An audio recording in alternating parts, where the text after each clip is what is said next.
Samantala sa iba pang balita, ipinagpatuloy naman po ngayon ng Senado ang investigasyon kaugnay naman po ng usapin sa rice smuggling.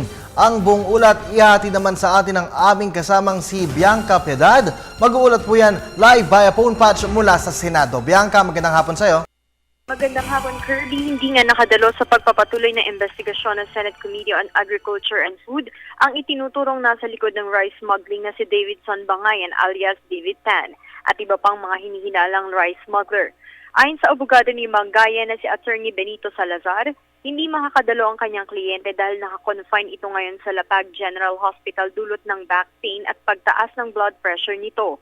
Ipinaalam naman ni Senate Committee on Agriculture and Food Chair Cynthia Villar na inoperahan kahapon ng alas 9 ng umaga ang isa pang resource person na si Elizabeth Faustino sa Marcelino o sa Marcelo Hospital sa Bulacan dahil kinailangan na tanggalin ang gallbladder nito. Hindi naman dumalo sa pagdinig si Eugene Pio Quinto na incorporator ng Starcraft International Trading Corporation dahil wala pa di umano itong nahahanap na abogado.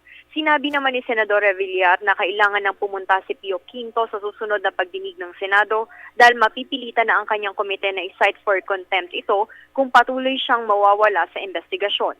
Bukod sa mga naunang nabanggit, hindi rin nakarating si Lea Echeverria ng D-Uranium Enterprises na nakabase sa Lapu-Lapu City sa Cebu.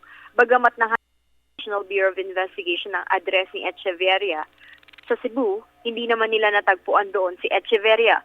Na-cite for contempt naman si Judy Line Lim ng DLG Commodities Incorporated dahil sa sunod-sunod na hindi nito pagsagot sa katanungan ng mga senador ukol sa koneksyon nito kay Echeverria. Yan ang balita mula sa Senado para sa Telebisyon ng Bayan, Bianca Piedad.